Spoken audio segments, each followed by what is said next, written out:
We're going to discuss irrational numbers and radicals. And you can see there that this is curricular outcome AN2, which says we're supposed to demonstrate an understanding of irrational numbers by representing, identifying, simplifying, and ordering them.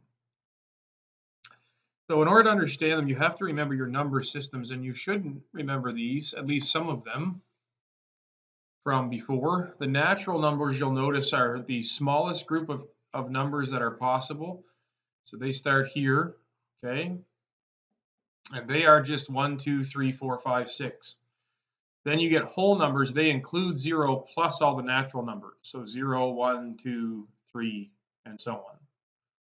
And then the integers are all the positive numbers, 0, and all the negative numbers. So the integers also include 0, they include 1, and 2, and 3, and so on, right? Which is indicated by the fact that they're outside of this circle here, but those are the integers, and you should know all about each of those systems. You would have used those in the past.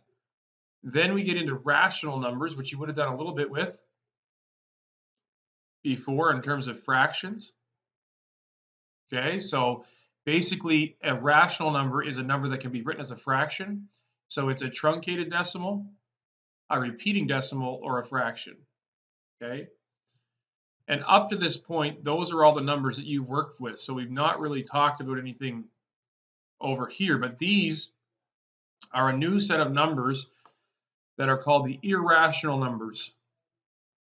So they're still numbers, but they're numbers that cannot be written as a fraction.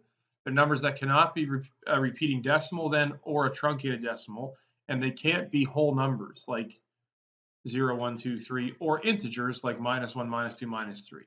All right. So examples that are there are root 2. That's sort of the classic example of an irrational number. If you take the square root of 2, if you have a calculator, and you just take the square root of 2 on your calculator, you'll notice that it doesn't have a repeating decimal. It's 1.41421356, and so on. Okay, so it's not a repeating decimal. It just keeps going. Pi is another classic example of an irrational number. So pi goes on forever. It's 3.14159265358, and so on. So it's irrational because it doesn't repeat. Okay.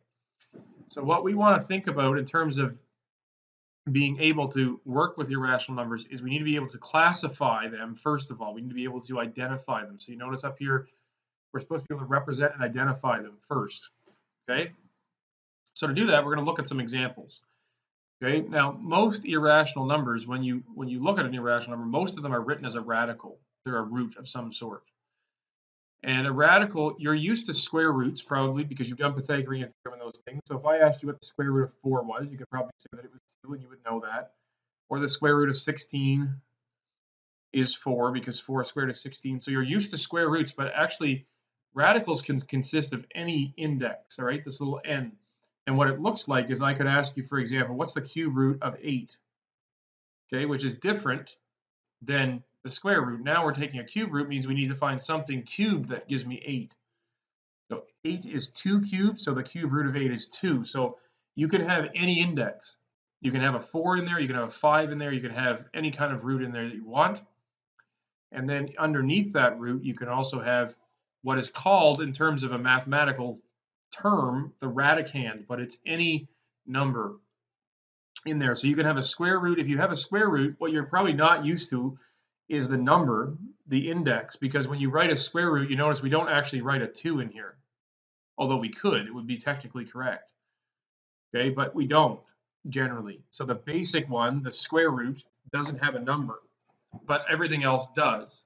Okay, so what you have to do first is you have to kind of think about what does that mean. And we looked at a couple of examples there, but here are a few more. So the square root of 9 is 3 because 3 squared is 9. The fourth root of 16 is 2.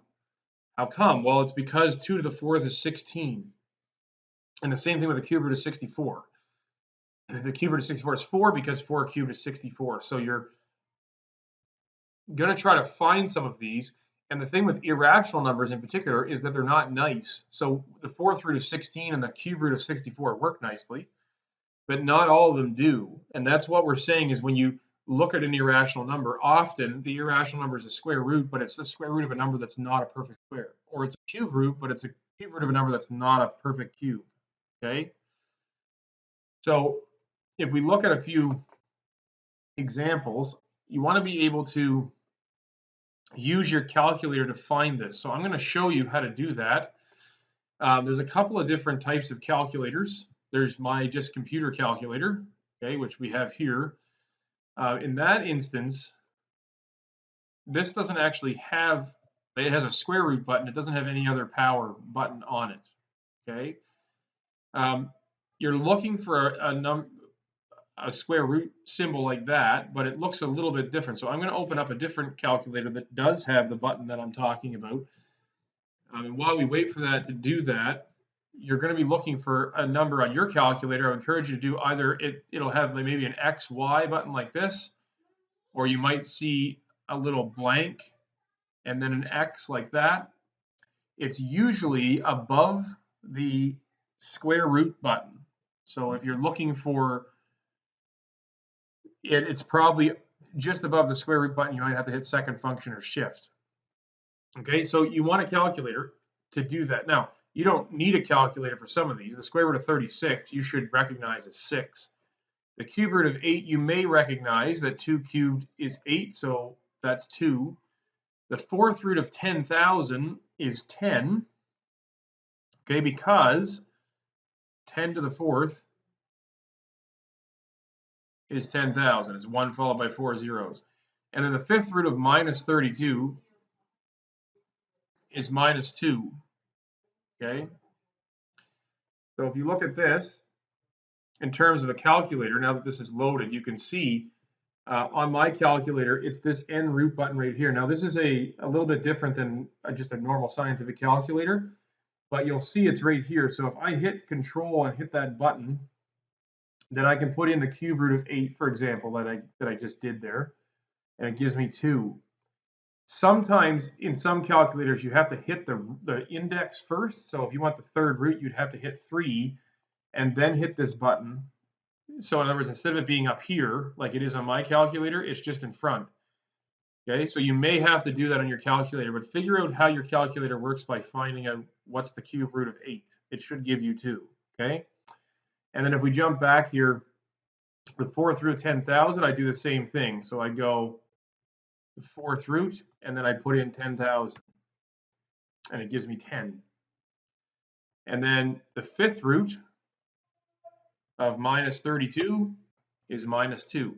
So you can either recognize the answers if you know your powers well, your powers that are bigger than 2. Like most of you probably know your perfect squares, but you might not recognize your perfect cubes or your perfect fourths or fifth powers. So it's good and important that you have a calculator to let you find them. So that's how you identify them on your calculator, all right? Now, the next thing you're supposed to be able to do is kind of estimate, where might this be? So the square root of 8 is not a nice number, but we can imagine, we know the square root of 9 is 3. So if the square root of 9 is 3, I can estimate the square root of 8 is probably pretty close to 3. So I'm going to guess that it's 2.8, okay? And then I can go to my calculator and ask it, what's the square root of 8? And I get 2.82, so I was right to 1 decimal place, okay? The cube root of 9 is the same sort of thing. We just did the cube root of 8. Okay, the cube root of 8 is 2. So the cube root of 9 then is just going to be a little bit bigger than 2 probably. So I'm going to guess that it's 2.1. Okay. Now I can go check and see what it is and see if I'm right. So I can put in the cube root of 2, or sorry, cube root of 9, and it's 2.08. So that rounds up to 2.1. Okay, so I was right again to 1 decimal place. And we can keep going like that. So the fourth root of 10, we have to think about 1 to the fourth. If we kind of do it this way, 1 to the fourth is 1. 2 to the fourth is 16. So that means this number is somewhere between 1 and 2, and I'm going to guess that it's around 2.5. Okay, so I'm going to guess it's 2.6. It's a little bit bigger than 2.5 because 10 is about halfway between 1 and 16. So I'm going to guess 2.6. So I go to my calculator and I ask it, what's the fourth root of 10? And sorry, I should have guessed 1.6. I wrote that incorrectly. It's going to be between 1 and 2. I said that, I guessed it incorrectly. So I guessed 1.6. Let me fix that. I'm still wrong, but not as wrong. So 1.6. Now the actual answer is about 1.7. The square root of 13, again, I know the square root of 16, which is slightly bigger than 13, is 4. So I'm going to guess this is a little bit less than 4. So I'm going to guess 3.7. Okay. And again, you can go to your calculator and ask it, what's the square root of 13? And it's 3.6. So I was off by a little bit. Cube root of 15. Again, I know the cube root of 8 is 2. And then the next perfect cubed is 3 cubed, which is 27. So 15 is somewhere between 8 and 27. So I'm going to guess somewhere between 2 and 3. So I'm going to guess 2.5. Okay. Then I can go to my calculator. What's the cube root of 15? So I ask it, what's the cube root of 15? Tells me it's 2.5. So that time I was right on. And then the fourth root of 17, I know, if you just look back here, actually, that 2 to the fourth is 16. Okay. So that means the fourth root of 16 is 2. So that means that 17 is just slightly bigger than 2. So I'm going to guess that the fourth root of 17 is about 2.1. I might not be right. I might be even too small, but we'll see. So the fourth root of 17 is 2.03. So I was a little bit off. Okay. So as we do these, that's essentially what we're doing. We're just guessing based on the perfect squares that we know. So the square root of 19, that's close to the square root of 16 is 4. So the square root of 19 is something a little bigger than 4. I'm going to say 4.3. Okay, you can check that one on your own. And then the cube root of 20, I know that 2 cubed is 8. Okay, and then the cube root of 8 I know is 2. And then I know the cube root of 27 is 3. Okay, we just talked about that right here. That 3 cubed is 27, so the cube root of 27 is 3. So the cube root of 20 then is somewhere between 2 and 3. So I'm going to say 2.4. Okay. Again, you can check those on your own, but that's the idea of estimating. So we've got an idea of what an irrational number is. We've got an idea now of how to find it on the calculator. And now we've got an idea of how to guess at what it might be. Okay. Now, the next thing that you have to be able to do is identify from one of those now, is this going to be a rational number or an irrational number? So whenever we look at a number, we have to be able to determine what kind of number system does it fall into. So we already know that if it's a natural number, it's 1, 2, 3, whatever. If it's a whole number, it's 0, 1, 2, or 3. If it's an integer, then it's a positive or negative whole number. And then if it's a rational number, it can be written as a fraction.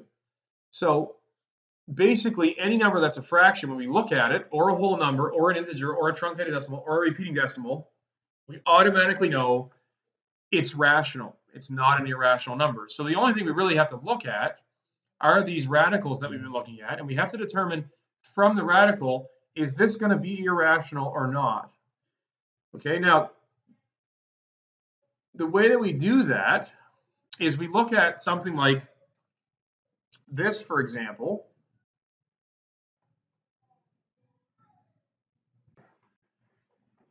So when we look at the square root of 12, we have to recognize, first of all, is that a perfect square? Is 12 a perfect square? So I know my perfect squares are 1, then 4, then 9, then 16. I've passed 12, right? 16 is too big. So I say this is irrational. All right, that's my guess. Now, to confirm that, I can actually take the square root of 12 on my calculator, and it will tell me whether it's irrational or not, just by looking at the decimal. And you notice it doesn't repeat. It's 4, 6, 4, 1, 0, 1, 6, 1, 5, 1, 4. It doesn't repeat. So I'm confident that it's irrational. This guy, the fourth root of 16, again, if you recognize that that's 2, great,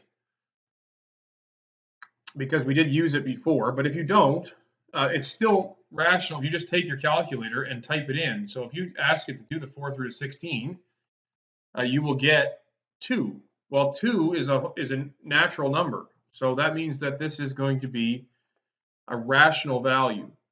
At the very least, it's actually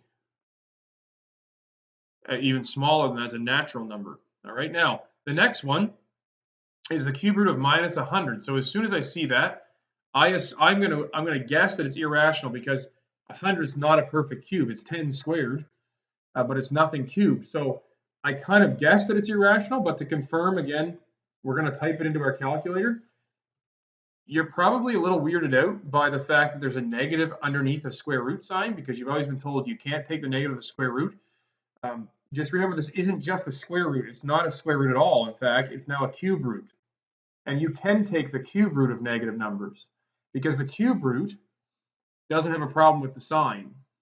The reason you can't take the square root of a negative is because you have no possibility with two negatives of getting a negative, or two positives getting a positive. In other words, if I have the square root of minus 10, what I'm asking for is something times something to give me 10. But negative 10, which would mean that one of these has to be positive, one of them has to be negative. And that's not possible. Okay, but with a cube root, and I know this is a little bit off what we were doing, but I just want to emphasize this. A cube root is actually something times itself 3 times. So now it's possible to get a negative, because what you can have is a negative, and a negative. All right. Up here, if you want two numbers that are the same, they have to give you, we're saying this isn't possible because of this plus or minus. They have to both be negative or both be positive, because a number can't be both. And either way, when you multiply two negatives, you get a positive, and when you multiply two positives, you get a positive. But with a cube, because there's 3, now you can actually legitimately get a negative. So that's why we're allowed to have the cube root of a negative number.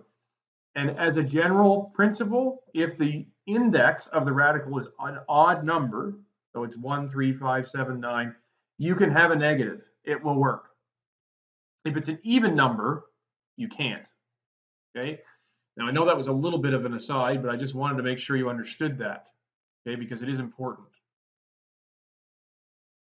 So if we go back now to the cube root of negative 100, we take it on our calculator and we notice it's irrational. It doesn't have a repeating decimal. So we say that that is an irrational number. Now, the square root of 4 over 9, the square root of 4 is 2, and the square root of 9 is 3. So this is a rational number because it's just a fraction. The square root of 1.25. Okay, well, we just take our calculator and we ask it, what is the square root of 1.25? And you notice it's irrational. Okay, now you should have an idea of whether it's irrational or rational before, based on whether that's a perfect square or not. 1.25 is not a perfect square. Okay, but if you don't recognize that, you can always use your calculator to find it. And then 1.25, that is rational because it's a truncated decimal. So those are the classifications for irrational and rational. Okay, so now what we're going to try to do is the same thing. We're just going to try to go through an exercise. What I would encourage you to do is actually pause the video and try to do this on your own. And then we'll go through it and see if you got the right answers. Okay? So pause the video now and try it. So hopefully you did pause the video and tried this. And now what we're going to do is we're going to try to classify these. So 4/3, what I'm going to do is I'm just going to draw an arrow. Okay? So 4/3 is a rational number. Okay? It's a fraction, so that means it can't be a natural number or an integer. But it's a fraction, so it's not irrational. So it's a rational number. So is 0.34. 0.34 is also a rational number. Okay, because 0.34 is a truncated decimal. the fourth root of 9 is irrational. So that one's going to come down here. It's an irrational number. Okay, if you're not sure of that, you're not sure where I'm getting that from, we can actually do it on our calculator, the fourth root of 9, and you'll notice it's not a repeating decimal. So we have irrational. This guy is also a rational number because it's a truncated decimal.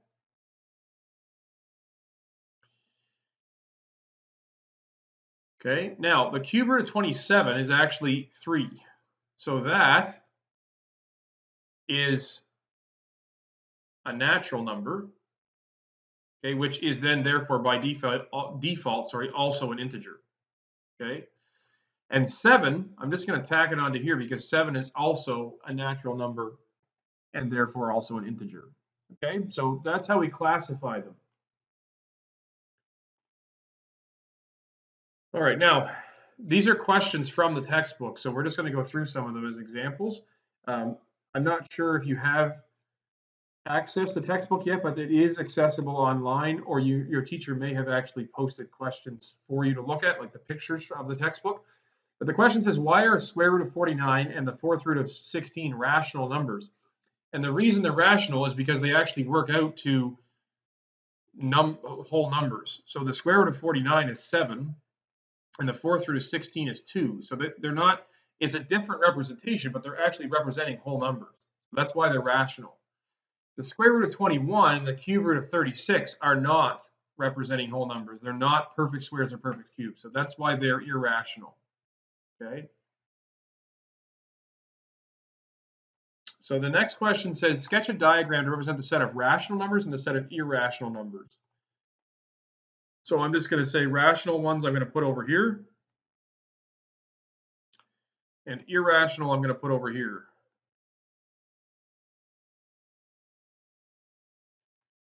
And then I'm just going to start writing. So 1/2, that's a rational number because it's a fraction.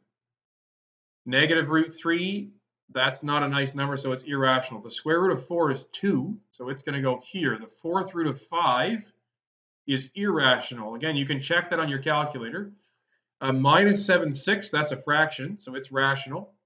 The cube root of 8 is 2, so it's rational. 10.12 is rational because it's a truncated decimal. Negative 13.4 is also rational because it's a truncated decimal. The square root of 0.15 is irrational. Okay. The square root of 0.16, again, I'll show you these just because sometimes decimals get a little funny, but 0.15 you'll see is irrational. It's not a repeating decimal. The square root of 0.16 is, though, because 0.16, if you think about 0.16 is actually 16 over 100, and those are both perfect squares. Okay, so this actually, the square root of 0.16 goes over here. And then finally, whoops, pen's going a little funny here. Let me just erase that and we'll write it again. The square root of 0.16 goes over here, and then finally the last number is 17, and that also goes over here. So these are all the rational numbers. Okay, we'll maybe put a circle around them, and then these are the irrational ones. So hopefully you're getting the idea in terms of conceptually understanding what this is about. Okay, and this is just a chart to help you do that. So rational numbers are basically everything except for non-repeating decimals. Okay, that's the easiest way to think about it.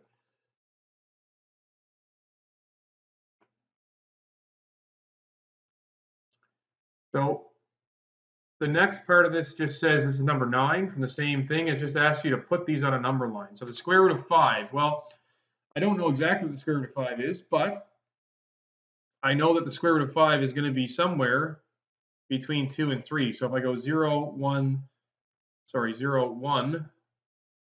2, 3, the square root of 5 is sort of here. All right, I'm going to label that as the square root of 5. The cube root of 12, again, is between 2 and 3, probably a little bit closer to 2 because the cube root of 8 is 2. So if I go 1, 2, 3, 4, then it's going to be somewhere here. Okay, that's the approximate location of the cube root of 12. The fourth root of 25 is actually, you can kind of, it's between 2 and 3, but you can actually, I'll do it this way for this one as well. If you're not sure, you can use your calculator to get an approximation, like, oh, it's 2.2. So I knew it was between 2 and 3. If I want to get a little bit of a better idea, then I could put it into my calculator. Now I know it's 2.2. So it's close. It's pretty close to 2. So that's the fourth root of 25 is there. And then the cube root of minus 12, again, it's the same thing as the cube root of 12, except it's negative. So I know it's between -2 and -3. So if this is -2, it's -1, 0, and then -3, it's somewhere in here. Okay. So there are some questions on page 211 of your textbook if you have access to it, and you should because it is available online. You can try those questions, number 6, number 10, and number 14.